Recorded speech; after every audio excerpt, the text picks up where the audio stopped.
Embalse Mazar sigue a la baja por falta de lluvias en el austro del país. El nivel del embalse de Mazar cae continuamente desde hace 2 días, pese a la vigencia del calendario de racionamientos de electricidad, que incluye los cortes de 10 horas continuas para el sector industrial. La reducción del caudal del río Paute debido a la falta de lluvias es uno de los factores que incide en que el embalse se acerque nuevamente a su nivel crítico. El jueves el agua alcanzó una altura de 2.119 metros sobre el nivel del mar. Le tomó 8 días subir 3 metros y llegar a ese punto, gracias a un corto periodo de lluvias en el austro y los apagones programados. Pero la situación cambió desde el jueves, cuando el agua empezó a bajar, y hasta el mediodía de este domingo se ubicó en 2.117 metros, solo a 1 metro por encima del nivel crítico. La reducción del embalse coincide con 3 días en que la hidroeléctrica Mazar empezó a generar electricidad al 70% de su capacidad. La semana previa, esa central había permanecido apagada la mayor parte del tiempo para preservar el agua. La electricidad que entrega esa planta sirve para compensar la reducción de la producción de Coca-Cola Sinclair, la hidroeléctrica más grande del país ubicada en Napo, que también es afectada por la sequía del río Coca. El caudal de ese río cae sostenidamente y este domingo alcanzó 115 metros cúbicos por segundo, cuando la hidroeléctrica requiere al menos 222 metros cúbicos por segundo para funcionar en condiciones óptimas. Por eso, de un promedio de 800 megavatios que estaba generando, bajó a 500 megavatios. Los nuevos horarios de apagones están vigentes desde el viernes, con cortes de hasta 6 horas diarias y ya no las 8 horas y media que estuvieron vigentes hasta el jueves. La medida puso presión adicional a las hidroeléctricas porque el consumo nacional de electricidad aumentó en algo más del 6%. Gobierno dispuso 10 horas de apagones obligatorios a sector industrial. Gremios reaccionaron. Con cortes de hasta 10 horas al día al sector industrial, es como el gobierno intenta reducir la brecha de generación eléctrica del sistema nacional y las reservas de agua en los embalses. El SENACE dispuso el sábado que los clientes industriales deberán reducir el consumo de energía eléctrica en un 100% en el periodo de 8 de la mañana a 6 de la tarde, durante 15 días, hasta recuperar las reservas de agua de la central de Mazar. La disposición, que es obligatoria, provocó el rechazo de la industria. La primera en reaccionar fue la presidenta de la Cámara de Industrias y Producción, María Paz Gervis. En su cuenta de X, dijo que esta medida atenta contra el empleo, contra los ciudadanos. El sector industrial es el motor de la economía y si lo apagan, van a generar una crisis económica y social. La factura va a ser mayor en el mediano plazo. La representante de la Cámara de la Pequeña Industria de Tungurahua concuerda con que la disposición agravará aún más la situación del sector y estima pérdidas diarias de $5 millones. En Tungurahua hay unas 40.000 industrias, entre estas del sector automotriz, carrocero, textil. La medida generará pérdidas de puestos de trabajo. Lo que pasa es que las industrias van a poder hasta un momento lograr, en cierta forma, afrontar esta situación, pero ya va a haber un momento en el que lamentablemente ya no van a estar en capacidad de seguir resistiendo esto que nos está pasando y en ese momento, ¿qué es lo que van a tener? ¿A qué se van a ver abocados? Mientras el director de la Cámara de Industrias de Cuenca, Andrés Robalino, calificó de catastrófica la decisión impuesta por el gobierno, además de que la paralización de las industrias será de más tiempo del anunciado.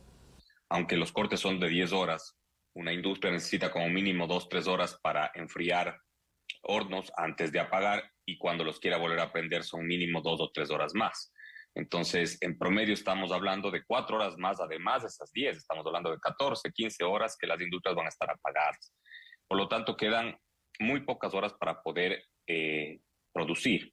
Tacha la medida de populista. Por un tema de votos y no necesariamente por un tema de ahorro de energía. En Imbabura, la industria genera el 40% de los empleos de la provincia, pero no se tiene claro el efecto que tendrán los apagones extendidos. Los representantes de las industrias mantienen reuniones permanentes y este lunes el Comité Empresarial Ecuatoriano anunciará las medidas que tomarán ante la disposición gubernamental. Industrias bajarán producción debido a racionamientos eléctricos y esperan que cortes no se extiendan más de 15 días. El sector industrial reducirá su producción debido a los racionamientos eléctricos dispuestos por el gobierno. En la planta de procesamiento de productos alimenticios del Grupo Superior, ubicada en Guayabamba, todas las esperanzas están puestas en este generador de electricidad propio. Su capacidad permite el funcionamiento de la planta en un 60%. Por lo tanto, mientras no haya el suministro de la red pública, la producción caerá en un 40%. En esta industria láctea de la ciudad de Cayambe, también empezaron a usar su propio generador, priorizando el área de congeladores, empacadoras, mezcladoras y evaporadoras. Pero ese equipo tampoco cubre el 100% de la necesidad de esta industria. Por eso el horario de trabajo cambiará para adecuarse a los nuevos racionamientos. Y parte del trabajo se efectuará en las noches. Los directivos de las industrias esperan que los nuevos apagones de 10 horas no se extiendan más de 15 días.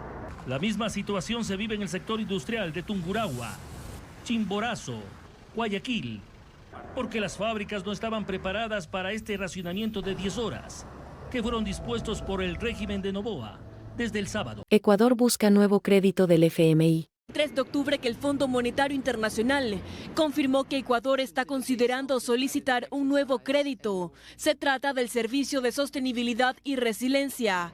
Este programa ayuda a los países de bajos ingresos o ingresos medios a fortalecer su economía ante los golpes externos derivados del cambio climático. Ecuador podría recibir hasta 1.348 millones de dólares de este crédito. El monto sería desembolsado en año y medio.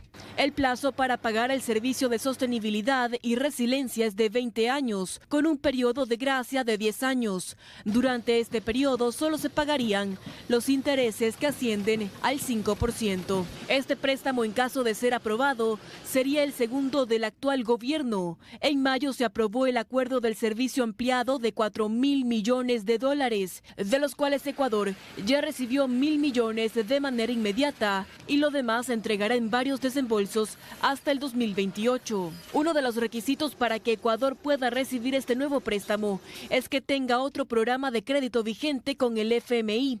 Por lo tanto, el país sí podría acceder a este mecanismo.